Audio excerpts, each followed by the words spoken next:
नमस्कार दोस्तों, स्वागत है आज आपका फिर से जीवन बदल देने वाली एक और ज्ञान से भरी बुद्धिस्ट कहानी में। आज की ये कहानी जीवन की छोटी बड़ी तमाम तरह की समस्याओं से परेशान इंसान को समाधान देगी। तो आपसे निवेदन है कि कहानी को पूरा सुने, जिससे आप भी अपने जीवन में समस्याओं से लड़ सको।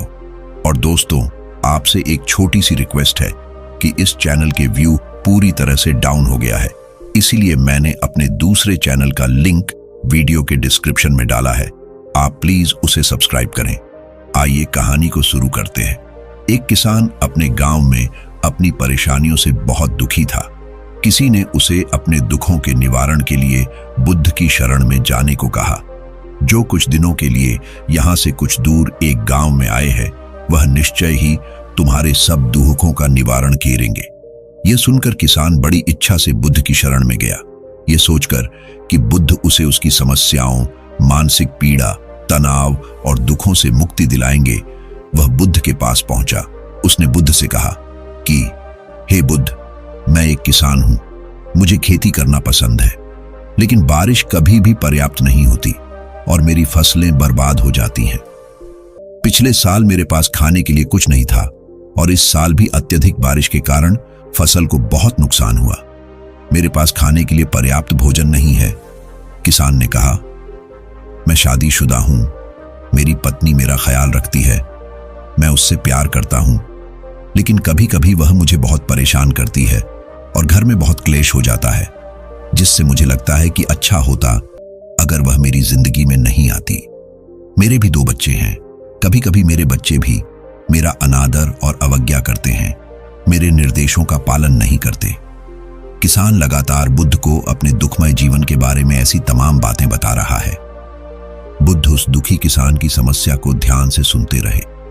अपनी जिंदगी की सारी परेशानियां बताने के बाद जब उन्हें राहत महसूस हुई तो वह चुप हो गए। अब उसके पास बताने के लिए कोई और समस्या नहीं बची थी। अब वह चुपचाप बैठकर बुद्ध की ओर देख रहा था और अपनी समस्या का समाधान पाने के लिए बुद्ध के उत्तर की प्रतीक्षा कर रहा था। लेकिन बुद्ध चुप थे। किसान ने फिर कहा, हे बुद्ध, मैं आपकी शरण में आया हूं, कृपया मेरे जीवन की इन समस्याओं का समाधान करें। बुद्ध ने कहा, मैं तुम्हारी कोई मदद नहीं कर सकता। किसान आश्चर्यचकित होकर बोला, अरे ये आप क्या कह रहे हैं? सब कहते हैं कि आप सबके दुख दूर कर देते हैं, तो क्या आप मेरी समस्याएं हल नहीं करोगे? इसलिए कि मैं एक गरीब किसान हूं। बुद्ध ने कहा, मुश्किलें हर किसी के जीवन में आती हैं। जीवन में दुख और परेशानियां आना स्वाभाविक है। व्यक्ति के जीवन में अक्सर उसके कर्मों के अनुसार परिस्थितियां बदलती रहती हैं, जिससे सुख, दुख, निराशा और क्रोध आता है। नए रिश्तों का बनना, पुराने रिश्तों का बिगड़ना, रिश्तों में मिठास और कड़वाहट, ये सब सामान्य है। यह जीवन का हिस्सा है और यह जीवन का चक्र है। हकीकत तो यह है कि हम सभी के जीवन में 83 प्रकार की कठिनाइयां हैं। इन कठिनाइयों का समाधान आप और मैं नहीं कर सकते, कोई नहीं कर सकता। जिंदगी और जिंदगी में बनने वाले रिश्ते स्थिर नहीं होते। एक दिन रिश्तेदार भी चले जाएंगे और जिंदगी भी खत्म हो जाएगी। लेकिन ये समस्याएं वैसे ही रहेंगी जैसे आज आपकी जिंदगी में हैं और कल किसी और की जिंदगी में होंगी। इस पर किसान अपना नियंत्रण खो देता है और क्रोधित हो जाता है और ऊंची आवाज में बुद्ध से कहता है कि हर कोई कहता है कि तुम्हें एक महात्मा, एक सिद्ध पुरुष, एक प्रबुद्ध व्यक्ति होना चाहिए। मैं इस विश्वास के साथ यहाँ आया हूँ कि आप मेरी मदद करेंगे। यदि आप मेरी समस्याएं हल नहीं कर सकते तो मेरा यहाँ आना व्यर्थ था। हर कोई झूठ बोलता है कि वे समस्याओं का समाधान करते हैं। आपने मेरी एक भी समस्या का समाधान नहीं किया। तुमसे अच्छे तो वह महात्मा हैं जो 2 वर्ष पहले मेरे घर आए थे। उन्होंने मेरे लिए यज्ञ कराया, दान दक्षिणा दिलवाई और मेरे मन को असीम शांति मिली। कुछ सुख भी बढ़े और कुछ दुख भी कम हुए। लेकिन तुमने मेरी कोई भी समस्या हल नहीं की। तुमने मुझे सीधे तौर पर मना कर दिया। बुद्ध ने कहा, क्या वह सब करने से जीवन के सारे दुख समाप्त हो गए? इतना कुछ करने के बाद भी अब आप इतने परेशान क्यों हैं? अब आप पहले से भी ज्यादा दुखों से घिर गए हैं। तात्पर्य यह है कि जीवन में दुख कभी समाप्त नहीं होते। किसान बोला, तो क्या मैं मान लूं कि तुम मेरी मदद नहीं कर सकते? यदि आप ऐसी छोटी छोटी बातों का समाधान नहीं कर सकते तो आपके उपदेशों का क्या लाभ? बुद्ध ने कहा, मैं तुम्हारी 84वीं समस्या का समाधान तो नहीं कर सकता, लेकिन हां, मैं तुम्हारी 84वीं समस्या का समाधान अवश्य कर सकता हूं। किसान आश्चर्यचकित हो गया और बोला, 84वीं समस्या क्या है बुद्ध? बुद्ध ने कहा, यानी कि तुम अपने जीवन में कोई समस्या नहीं चाहते। आपकी सारी समस्याएं इसी समस्या के कारण उत्पन्न हुई हैं। यदि आप इस तथ्य को स्वीकार कर लें कि जीवन में समस्याएं मौजूद हैं और समस्याएं जीवन का हिस्सा हैं, तो आप जीवन की समस्याओं से विचलित नहीं हो पाएंगे। आप जीवन में आने वाली समस्याओं से विचलित हो जाते हैं क्योंकि आपको लगता है कि आप दुनिया के सबसे दुखी व्यक्ति हैं, जबकि सच्चाई यह है कि हर किसी को अपना दुख सबसे ज्यादा महसूस होता है।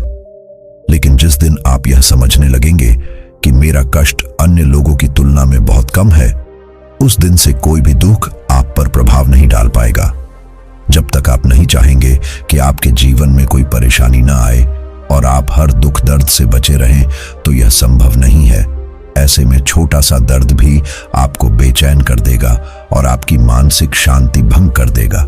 अगर आपके जीवन से परेशानियां पूरी तरह से दूर हो जाएं, अगर आपको हर दिन हर पल बिना दुख और कठिनाइयों के जीवन जीने को मिलेगा, तो आप ज्यादा दिन तक ऐसा नहीं जी पाएंगे। एक समय आएगा जब आप हर दिन एक ही तरह की जिंदगी जीने से पूरी तरह से तंग आ जाएंगे और ऊब जाएंगे, क्योंकि जीवन में किसी भी चीज की अधिकता जीवन के लिए भयानक समस्याएं पैदा करती है। आरामदायक जीवन जीने से आप मन और शरीर दोनों से विकलांग हो जाएंगे। तो ऐसे जीवन का क्या फायदा जो बाद में आपको नर्क जैसा जीवन जीने पर मजबूर कर दे। जिस तरह खाना खाने का असली आनंद तभी मिलता है जब बहुत भूख लगी हो, और पानी पीने का असली मजा तभी आता है जब बहुत प्यास लगती है, उसी तरह जीवन के तमाम दुखों और परेशानियों को झेलने के बाद ही खुशी का आनंद मिलता है। इसीलिए जीवन में सुख और दुख अलग अलग रूप में आते रहते हैं। हम चाहकर भी जीवन से सुख दुख को खत्म नहीं कर सकते, लेकिन उनसे इतना ऊपर जरूर उठ सकते हैं कि कोई भी बड़ी समस्या मन को विचलित न कर सके। इसके लिए अपने मन को शक्तिशाली बनाएं, धैर्य रखें, प्रतिदिन आध्यात्म का ध्यान करें, ज्ञान बढ़ाओ। यह आपके जीवन की सभी समस्याओं का समाधान है। इसे जीवन की चतुर्मुखी समस्या का समाधान कहा जाता है। महात्मा बुद्ध का यह अद्भुत ज्ञान पाकर किसान संतुष्ट हो गया और उसका मन बिल्कुल हल्का हो गया। मन में जो समस्याएं परेशान कर रही थीं, उनके प्रति जिज्ञासा शांत हो गई। किसान ने अपनी आंखें बंद कर लीं और आनंद का अनुभव करने लगा। किसान को समझ आ गया कि वह अब तक क्या गलती कर रहा था, और वह बुद्ध के चरणों में गिर गया। तो दोस्तों, मुझे उम्मीद है कि महात्मा बुद्ध की इस कहानी के माध्यम से आपके जीवन की कई समस्याएं समाप्त हो गई होंगी, या कुछ समस्याओं का समाधान मिल गया होगा। तो आपसे निवेदन है कि वीडियो को लाइक और चैनल को सब्सक्राइब जरूर करें। धन्यवाद। नमो बुद्धाय।